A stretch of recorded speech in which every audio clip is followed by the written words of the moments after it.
gitu sih? Nanti kalau aku diculik demen piye?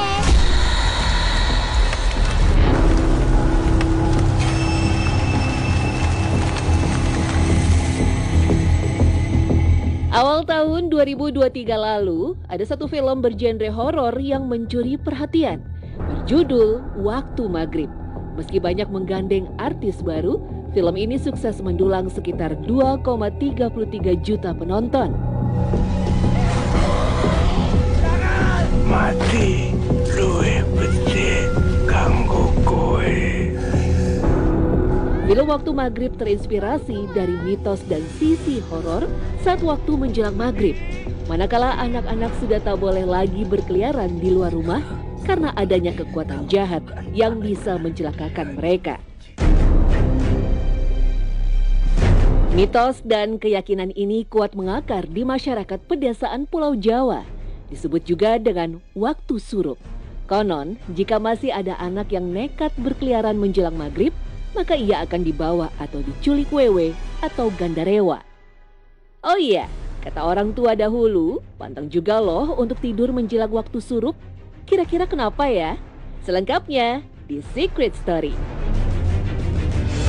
Kalau tidur sore-sore sih menurut saya nggak baik mas, mendingan kita isi aja dengan kegiatan kayak olahraga atau positif lainnya. Nggak bagus ya karena kan bisa bikin banyak penyakit juga.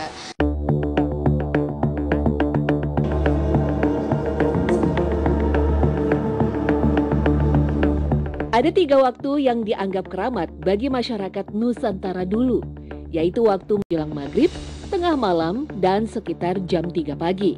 Banyak yang percaya jika waktu menjelang maghrib adalah yang paling beresiko dan berbahaya bagi manusia. Kabarnya di masa lalu, banyak terjadi kasus anak hilang menjelang maghrib yang dipercaya karena diculik jin jahat atau siluman. Bahkan di Magelang, Jawa Tengah, sempat viral seorang pemuda yang hilang karena dibawa makhluk halus saat akan mandi di sungai. Untungnya ia berhasil diselamatkan warga yang terus mencarinya di sekitar sungai. Mau mandi, HP tak taruh di samping baju, baru mau turun, sini langsung ada yang kayak mukul, langsung saya gelap, udah hilang. Dalam ajaran Islam, Nabi Muhammad SAW melarang anak-anak keluar rumah menjelang waktu maghrib. Beliau juga menganjurkan untuk menutup pintu-pintu karena setan berpencar pada waktu tersebut. Nah, mereka keluar rumah itu pada saat menjelang maghrib. Dan Rasulullah menekankan, memberitahukan bahwasanya hendaklah kita menutup pintu-pintu rumah, jendela-jendela, mematikan lampu, ya, menutup bejana air, ya, dan itu menunjukkan bahwasanya setan-setan bisa jadi mereka masuk ke dalam rumah kita dan menyebar bakteri, virus, penyakit, ya, fitnah yang terjadi di rumah tangga, di keluarga, begitu juga terjadi pada anak-anak kita. Nauzubillah, tsumma nauzubillah.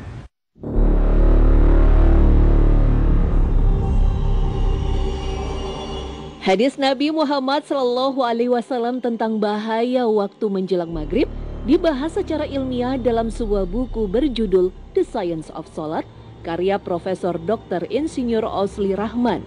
Dalam bukunya dijelaskan, jika menjelang waktu maghrib, cahaya alam akan berubah menjadi spektrum cahaya berwarna merah yang selaras dengan frekuensi jin atau iblis, sehingga mereka jadi lebih kuat.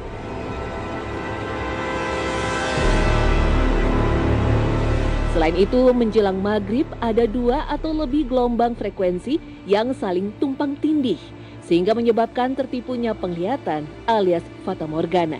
Pada momen inilah manusia harus waspada terhadap aktivitas makhluk dari dunia lain. Ini berkaitan dengan pergerakan bumi. Jadi pergerakan bumi itu ada yang dinamakan revolusi, bumi mengelilingi matahari. Kemudian ada yang namanya rotasi. Jadi rotasi itu dia berputar pada porosnya. Gitu. Nah, yang berkaitan dengan siang ini kan prosesnya itu kan berkaitan dengan siang dan malam. Nah, siang dan malam ini tuh berkaitan dengan peristiwa rotasi bumi itu sendiri. Nah, kemudian bagaimana di sore hari gitu? Nah, di sore hari ketika di siang hari itu kan posisi matahari itu kan langsung lurus ke bawah gini ya. Nah, sementara di sore hari dia kan misalkan katakanlah dari ujung sini gitu. Nah, itu kan dia melewati atmosfer itu yang lebih tebal. Jadi warna biru itu dia dihamburkan, lebih banyak yang dihamburkan. Sehingga warna yang tersisa yang sampai ke mata manusia itu adalah yang cepat sampai ke mata manusia itu adalah warna merah, jingga dan kuning, sehingga di sore hari kita bisa melihat warna langit itu berupa warna kemerahan. Jika pada waktu maghrib identik dengan waktu berkeliarnya setan atau jin mencari mangsa, lalu bagaimana dengan larangan untuk tidak tidur di waktu asar sampai menjelang maghrib? Pasalnya banyak yang meyakini jika tidur di waktu itu bisa menyebabkan kesialan dan gangguan mental. Tubuh manusia akan mudah disusupi makhluk halus dan rawan gangguan serangan sihir yang membahayakan jiwa. Sementara dalam dunia medis, tidur di waktu asar menjelang maghrib juga tidak disarankan karena bisa meningkatkan resiko terkena penyakit kronis. Menurut beberapa penelitian, tidur di sore hari bisa menurunkan fungsi otak karena mengganggu metabolisme tubuh dan ritme tidur yang disebut ritme sirkadian. Adapun setelah asar, Rasulullah sangat jarang dan bahkan tidak pernah kita temukan dalam sebuah riwayat Rasulullah tidur ketika setelah asar sore hari. Dan ulama mengatakan bahwasanya barang siapa tidur setelah asar, maka dia akan melemahkan akalnya. Melemahkan akalnya dalam arti kata apa? Pada saat pagi hari, siang hari, kita kan aktivitasnya luar biasa, padat. Nah, ketika kita tidur tiba-tiba setelah asar, akhirnya apa? Menyebabkan dirinya hilang keseimbangan tubuh, hilang konsentrasi.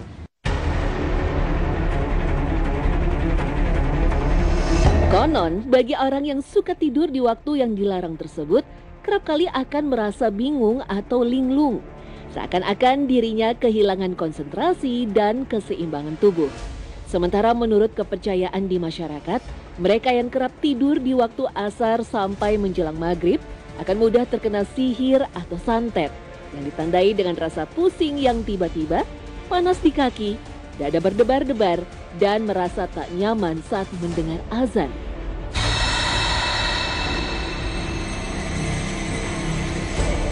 Nah, setelah kita cek dan cross-check bahwasanya ada pengakuan daripada dukun tersebut, mereka mengatakan kami melakukan ritualnya menjelang maghrib.